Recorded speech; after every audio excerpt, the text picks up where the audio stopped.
No YouTube, nas plataformas digitais, nas redes sociais ou no site. A qualquer hora ou em qualquer lugar, você confere tudo o que acontece no podcast da Serra da Mantiqueira. Manticast, onde o entretenimento e o conhecimento se misturam. Antes de começar esse episódio, quero fazer um convite para você. Anota aí na sua agenda. Dia 22 de fevereiro acontece o evento de pré-carnaval É Nóis Nada, em Piranguinho. Serão 5 horas de festa open bar ao som de pura resenha e DJ Jones. Para mais informações, acesse o Instagram oficial do evento É Nóis Nada ou aponte o celular para o QR Code que aparece aqui na tela. Recado dado, bora lá para mais um episódio aqui no Manticast. Olá, meus amigos, sejam muito bem-vindos em mais um episódio aqui no Manticast. Hoje estamos recebendo o Dr. Celeno Glauber, que é o diretor-geral do Hospital das Clínicas de Itajubá. Dr. Celeno, que também é cirurgião vascular, endovascular, é radiologista intervencionista. E nós vamos falar também com a doutora Ana Laura de Oliveira Dias, que é responsável pelos transplantes de córnea da instituição. Ela também que é especialista em córnea, transplante de córnea e cirurgia de catarata. Nós vamos falar hoje sobre o primeiro transplante de córnea realizado no Hospital das Clínicas, que é uma conquista não só para o hospital, não só para Itajubá, mas para toda a nossa região. Primeiramente, gostaria de agradecer Dr. Celeno, também doutora Ana Laura. Muito obrigado por vocês terem aceito aí o convite e virem bater um papo com a gente. Nós que agradecemos o convite. Obrigado. Doutor, Obrigada, viu? Um prazer conversar. eu que agradeço. Doutor, para começar, né, o Hospital das Clínicas é uma referência na nossa região, né, não só no sul de Minas, mas todo o estado e no Brasil, né, outras regiões veem o hospital como uma grande referência, né. E além dessa conquista, né, que a gente vai falar aí sobre a possibilidade de fazer esses transplantes de córnea, o hospital já tem um vasto número de outros tipos de transplantes que podem ser feitos. Eu gostaria que o senhor falasse um pouco sobre esses outros transplantes, como que tudo isso acontece, como que as pessoas podem também estar procurando o hospital para isso, e aí a gente segue a partir daí. Sim. É, é sempre interessante lembrar que assim, o hospital ele passou por vários incrementos, né? Ele passou por um desenvolvimento ao longo dos últimos anos, eu diria dos últimos 12 anos para cá, mais ou menos 10 anos, em que a gente fez uma migração de apenas focar em médias complexidades, né? E também focar em altas complexidades. Então, além do transplante, a gente tem também um grande centro cardiovascular, um dos 6 centros cardiovasculares de Minas Gerais, né? Tanto que muita gente da região sul de Minas vem, por exemplo, implantar marca-passo, estudo eletrofisiológico, coisa que não é feita em muitas outras cidades grandes. E o transplante também ele é uma alta complexidade. Por que é importante fazer transplante? Não só pelo bem do paciente em si, que vai ser transplantado, vai sair daquela fila, vai ter melhora da qualidade de vida, mas por incrível que pareça, para a melhoria do próprio hospital. Quando você institui um sistema de transplante de órgãos sólidos ou de córnea, ou, por exemplo, de medula óssea, que é um transplante bem complicado, você eleva o nível do hospital. Então, daí vem essa fama do hospital de clínica ser um hospital de referência é disso. Ele investiu em complexidades grandes e foi melhorando cada vez mais a sua qualidade de atendimento. Hoje, felizmente, a gente é habilitado pelo SUS para fazer transplante de coração, transplante de rim desde 2015, transplante de fígado desde 2018, se não me falha a memória. Hoje a gente faz transplante de medula óssea e agora a gente está fazendo a córnea também. E como que é, qual que é o tamanho da relevância, só para quem está nos acompanhando, ter esse número vasto de possibilidade de transplante e também o que é essa habilitação que hoje o Hospital das Clínicas tem para a nossa região e assim, não só para a nossa região, mas para todo o estado, porque o transplante qualquer pessoa pode fazer, né, de qualquer parte do Brasil, né? Você tem algumas limitações, porque assim, você tem A vantagem do transplante é que, em algumas situações, o paciente ele tem uma qualidade muito grande de vida, né? Então, a pessoa que é cirrótica, por exemplo, que está tendo vários transtornos e pode morrer a qualquer hora, ele vai ganhar um fígado novo. O paciente do rim, ele vai sair da hemodiálise. O transplantado de coração, que tem insuficiência cardíaca, ele vai conseguir ter uma vida relativamente normal, boa. Então, isso é para melhoria de qualidade de vida. Só que as filas, a população envelhece, aumenta a necessidade de transplante, as filas de transplante vão aumentando. Por outro lado, você não tem uma doação suficiente de órgãos ou de tecidos. Com a Covid foi um desastre, porque o número de doações despencou e a fila aumentou muito grande, né? Então, hoje existe um foco muito grande do Ministério da Saúde, da Secretaria de Estado da Saúde, para quê? Para que haja um aumento, né, tanto da doação quanto dos serviços serem mais efetivos em realizar mais transplantes, para você diminuir a fila. Então, daí vem a necessidade, como a doutora Ana Laura deve falar mais tarde, sobre você ter bancos de olhos, equipe de captações de córnea, né, você ter campanhas de doação de órgãos nacionais, sair em novela, sair no Fantástico, sair na rádio, para poder conscientizar pessoas que realmente a doação ela é muito favorável. A gente acabou de ter um caso hoje de uma paciente que teve, eu não vou revelar em qual hospital foi, mas foi aqui do sul de Minas, paciente jovem que infelizmente foi a óbito, teve morte cefálica, mas a família acabou de recusar, né? Então é uma recusa de doação e deixou de se fazer uma série de benfeitorias em alguns pacientes. Então a relevância é essa. A relevância regional é você poder, por exemplo, nós somos o único serviço de transplante de fígado do sul de Minas inteiro. Então, os pacientes vêm para cá, passam em consultas, são listados e quando tem oferta de órgão, eles vêm e transplantam aqui também. Coração, mesma coisa. E agora a córnea vai ser um desafogador, porque a gente tem uma fila, né, Ana, de quase 4.000 Uhum. pacientes do estado que precisam de transplante de córnea. É muita gente. Doutora, e agora vamos falar um pouco sobre esse marco histórico, não só para o Hospital das Clínicas, para Itajubá, para a nossa região, para o nosso estado. Como que foi a realização dessa primeira cirurgia, desde a preparação até o momento do procedimento? E depois eu gostaria de entender também essa questão da recuperação, como que funciona tudo isso, porque é algo, como algo que para a gente de fora, pelo menos para a gente que ouve e ver um acontecimento desse, imagina que a complexidade realmente é gigantesca, né? E ter essa possibilidade de ter algo assim na nossa região também, como eu disse anteriormente, nos deixa muito, muito alegre, né? Assim, para mim foi muito especial, assim, eu sempre, como o doutor falou sobre a importância de doação, do transplante, meu pai é transplantado também renal há mais de 15 anos, então eu acompanhei, assim, o quanto que isso deu a vida para ele, né, graças a esse transplante, então eu sempre soube que eu queria trabalhar com isso. Estudei muito tempo fora, assim, em São Paulo, né, 14 anos, e aí já tinha 3, 4 anos de experiência em transplante, mas em São Paulo, em Sorocaba. E aí, voltando para a região e poder fazer aqui o primeiro transplante ainda foi bem emocionante para mim. Fiquei muito feliz, assim, achei que valeu muito a pena todos esses anos de formação. Eu comecei a ir para Itajubá para isso, assim, né? Trabalhar aí por causa dos transplantes, para a gente começar, e a gente está desde o começo do ano, né, na expectativa, esperando, porque é um processo longo de cadastro. A gente já tem outros pacientes na fila também. E essa paciente era uma paciente de 83 anos, que a gente estava tratando uma infecção grave que ela teve no olho, e não respondeu ao tratamento clínico e acabou tendo uma perfuração ocular. Então, o caso dela era um caso de urgência. E aí, nesses casos, assim, a gente teria que se não fizesse em Itajubá, ela é uma paciente da região, que teria que viajar, ir até Sorocaba ou ir até Belo Horizonte para conseguir o transplante dela. Então, também para ela foi muito bom a gente conseguir fazer aí. Para ela, bem mais fácil, ela tem dificuldade de se locomover. Então, para ela também foi muito bom a gente conseguir resolver na região. Então, a córnea dela acabou saindo mais rápido, porque é uma córnea priorizada, né, pelo caso dela, por ser um caso de urgência. Então, a gente colocou lá na fila, em 15 dias a córnea já saiu, em 10, 15 dias a córnea já saiu para ela.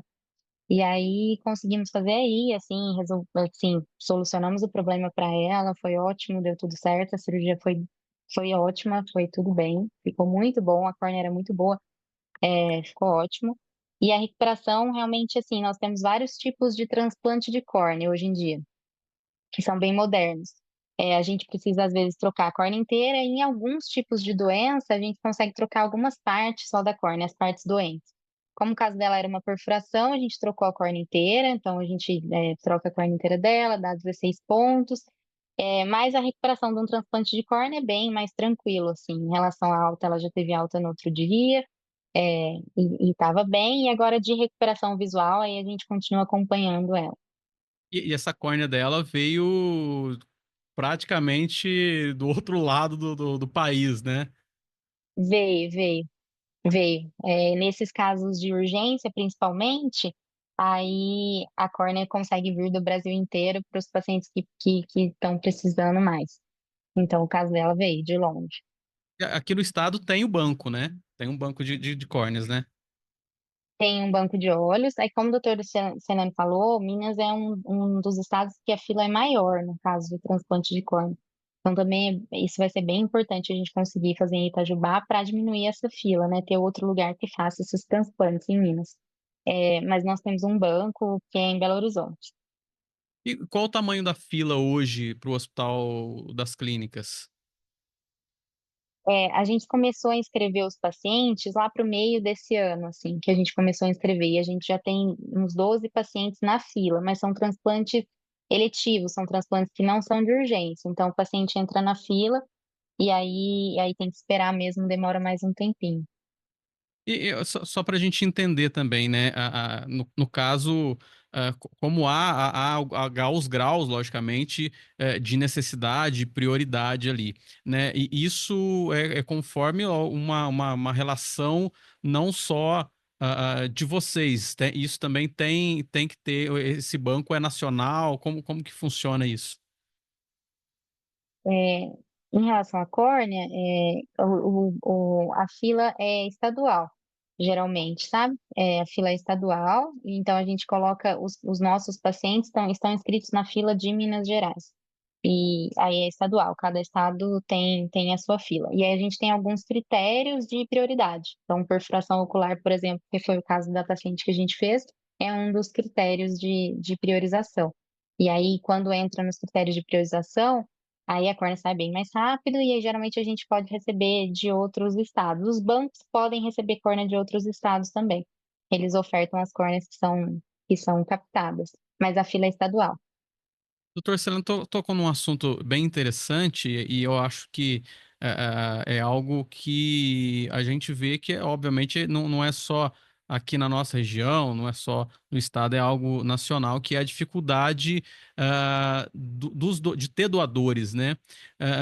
Como que hoje tem funcionado essa questão? Logicamente, Itajubá hoje, com cinco tipos de transplantes.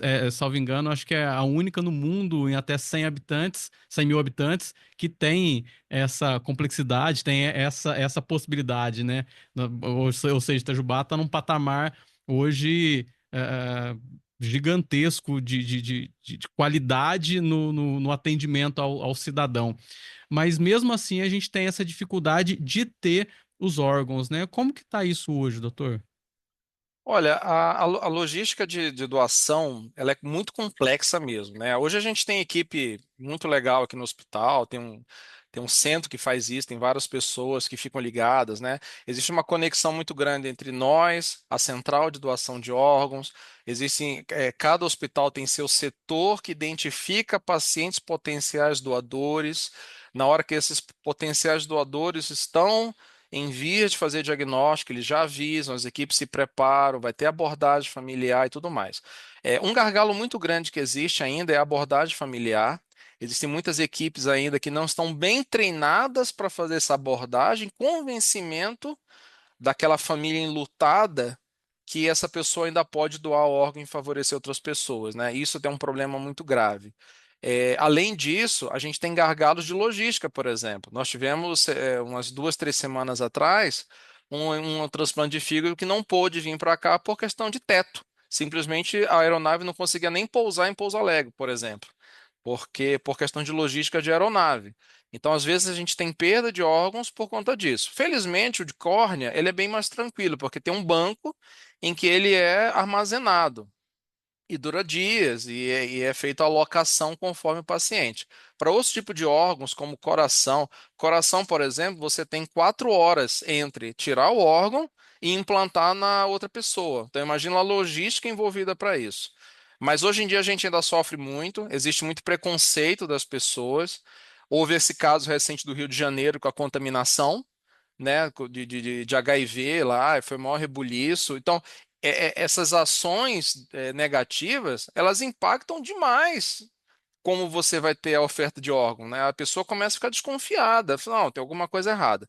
Mas o sistema mesmo, ele é muito robusto, é um dos maiores sistemas do mundo, né, de transplante. E a gente realmente depende de iniciativas para poder cada vez estar melhor. Mas ele é uma logística muito intricada, não dá nem para eu parar para falar aqui como ela funciona, porque ela demoraria muito tempo. Mas a gente precisa muito da conscientização das pessoas. As pessoas ainda têm uma certa restrição a doar ainda. Certo preconceito ainda, né? Tem muito preconceito, né? E aquelas iniciativas, por exemplo, que teve há uns anos atrás, de fazer todo mundo ser doador, colocar na carteira que, eu sou doador, ou então a pessoa é doadora, a não ser que ela se manifeste contra, também são coisas negativas. Isso aí faz com que as pessoas achem que vai ter roubo de órgão, tráfico de órgão. Então, a conscientização tem que ser mais sólida, tem que ser mais madura, como existe em muitos outros países, que entendem que a doação é para fazer uma benfeitoria para outras pessoas necessitadas. E, doutora, como que funciona essa logística no caso do transplante ali da córnea, né? Como aqui nós temos um banco, no caso em Belo Horizonte, essa vinda do órgão para cá até o transplante finalizado como um todo, o quanto tempo demora, como que é feita essa logística? Mas depois da captação, a córnea tem essa vantagem mesmo. A gente consegue armazenar ela numa substância e ela consegue ficar armazenada por 14 dias. Então a gente tem esse tempo assim que ajuda bastante de transportar, de poder agendar com o paciente. Então, em relação a isso, a córnea é mais tranquila, mais fácil nesse sentido, a logística. E antes da gente seguir para o nosso período final, para não atrapalhar vocês aí, que eu imagino que o dia a dia de vocês no Hospital das Clínicas seja uma correria muito mais do que nos parece de longe, ainda mais nesse sentido do cuidado agora que a gente tem que ter, porque a responsabilidade acaba aumentando a cada novo dia, né? Tendo, obviamente, como o senhor disse ali no começo, né? É algo importante de se ter, né? É um nível de trabalho que vai crescendo, e é bom ter isso, mas ao mesmo tempo a responsabilidade também vai crescendo, né?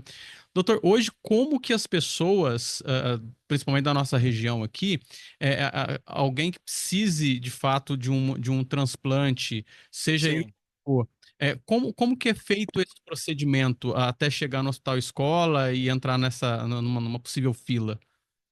Isso aí eu acho que foi até uma falha da pergunta anterior que eu não esclareci direito. É assim, sempre você vai começar pelo clínico, pelo médico, pelo cirurgião que faz o primeiro atendimento e diagnostica.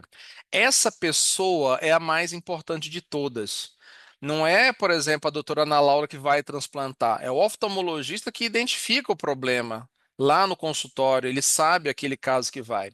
Então, os médicos que estão vendo, eles precisam identificar o risco que esse paciente tem. Aí sim, eles podem caminhar para o hospital ou assim para outros hospitais. Por exemplo, rim, Pouso Alegre tem a microrregião que atende tudo lá. São mais de 30 e poucos municípios, né? Itajubá fica responsável por vários outros municípios. Então, você encaminha esses pacientes para passar no serviço de diálise, no serviço de nefrologia, ou de transplante de fígado ou de coração, e aí você entra em contato com o hospital para agendar consulta. Algumas consultas são encaminhadas via Secretaria de Saúde, outras podem ser feitas via paciente quando tem convênio, ou até mesmo particular. O importante é chegar no hospital e passar com o médico da equipe de transplante para ele fazer o rastreio, checar se é isso mesmo e falar, não, beleza, vamos fazer exame, você vai entrar na lista. Então, o mais importante é o médico da sua cidade identificar o problema corretamente e fazer o encaminhamento aos hospitais que fazem transplante para passar com os especialistas, né? E esses médicos sim que vão dar o ok. Falar, não, esse paciente, vamos listar, vamos preparar. Não, olha, esse paciente que não tem indicação ainda de transplante, ele volta para o serviço de origem, ou então ele continua acompanhando o serviço de transplante até ter indicação, tá? Mas é sempre assim. O hospital, ele hoje tem um canal de atendimento grande, nós reformulamos o nosso website, ele tem os telefones de contato, tem página dentro do website falando sobre o transplante. Então, quem tiver dúvida, quiser entrar em contato com o serviço de transplante, tem todos os contatos lá. E para marcar consulta, agendamento também sem problema nenhum. Mas é sempre importante que o paciente ele venha encaminhado de um outro médico que já viu, para poder não chegar lá de paraquedas, vamos dizer assim, né? Ele chegar lá com um encaminhamento, alguma coisa mais embasada. Doutora, hoje qual o tamanho da equipe para fazer uma cirurgia dessa complexidade? A gente precisa, em relação ao transplante de córnea, a gente precisa de bastante equipamento, assim, oftalmológico, né? A gente precisa de uma equipe de anestesia, que entenda, assim, que consiga realizar a anestesia que também exige uma alta complexidade, e uma equipe com pessoas treinadas em transplante de córnea, com experiência em transplante de córnea. É, mas o hospital precisa ter tudo isso, uma equipe de anestesia que esteja acostumada, que saiba lidar assim com o paciente e uma equipe treinada em transplante. Doutor, doutora, primeiramente eu gostaria de agradecer pela atenção e pelo carinho de vocês de nos atender para a gente fazer esse bate-papo e também parabenizar vocês por essa grande conquista, esse grande passo, né, que o Hospital das Clínicas dá e para a gente da nossa região também é uma grande conquista. Parabéns, doutora, pelo seu trabalho, doutor também pelo seu trabalho. E nós nos colocamos aqui de portas abertas para sempre que vocês precisarem, se vocês quiserem também, para a gente vir fazer um bate-papo sobre essas novas conquistas. Eu sei que o Hospital das Clínicas tem a cada dia mais crescido, ampliado o trabalho, o atendimento e de forma transparente também feito esse contato com a gente da imprensa. Eu acho que isso também é muito importante para que a população também entenda e conheça esses trabalhos também e saibam o trabalho que vocês fazem, né? Que não é só essa preocupação de ter muitos procedimentos, mas de entregar procedimentos com qualidade. Hoje a gente tem orgulho de falar que nós somos um hospital privado, mas filantrópico, sem fins lucrativos e atende 85% de SUS. É um desafio para o hospital manter nível de qualidade elevado, atendendo muito SUS, muito além do que deveríamos atender por lei, por conta dos repasses. Então, é um hospital que vive sempre no limite financeiro, mas a gente nunca vai omitir a nossa obrigação de entregar a melhor qualidade possível. Então, a gente espera ao longo desse ano voltar a falar com vocês, dar ótimas, boas notícias a mais, para vocês ficarem cada vez mais orgulhosos da gente. E em relação à equipe, né, que a Ana Laura falou, é assim, a equipe é enorme porque ela não mexe só com aquela pessoa que vai lá fazer o transplante, né? Ela envolve o Uhum. credenciamento, envolve a equipe de enfermagem e o pessoal que vai fazer toda a logística, até motorista que vai pegar material. Existe uma coisa muito grande. É praticamente todo hospital para também para fazer isso, né? Então é bem legal ver que a gente está chegando no nível. E outra coisa, só para finalizar, é bem interessante isso a gente falar que Itajubá é uma cidade de 90, 100 mil habitantes, faz tudo isso. A ideia hoje é descentralizar o atendimento médico. Esse negócio de ficar todo mundo indo para cidades megalópolis, capitais do país para fazer procedimentos, isso não acabou, isso não existe mais, né? Hoje você pode fazer cirurgia de alta complexidade ou média também em cidades menores que dão uma boa assistência, uma boa qualidade, né? Com uma boa eficiência. Então, mais uma vez, eu agradeço vocês aí e parabéns mais uma vez. E a gente se encontra numa próxima oportunidade para trazer aí novidades para a nossa região. Combinado, Maravilha. obrigada, viu? Obrigadão, agradeço muito a oportunidade dada a nós. Bem, meus amigos, chegamos ao final de mais um bate-papo aqui no Manticast. Espero que vocês tenham gostado, assim como eu gostei, e a gente se vê num próximo episódio. Até lá. Para você que acompanhou esse episódio, tem um recado para você. Anota aí na sua agenda. Dia 22 de fevereiro acontece o pré-carnaval É Nós Nada em Piranguinho. Vão ser 5 horas de festa open bar ao som de pura resenha e DJ Jones. Para mais informações, acesse o Instagram oficial do evento É Nós Nada ou aponte a câmera do seu celular para o QR Code que aparece aqui na tela. Recado dado? Bora lá curtir o pré-carnaval É Nós Nada em Piranguinho. No YouTube, nas plataformas digitais, nas redes sociais ou no site. A qualquer hora ou em qualquer lugar, você confere tudo o que acontece no podcast da Serra da Mantiqueira. Manticast, onde o entretenimento e o conhecimento se misturam.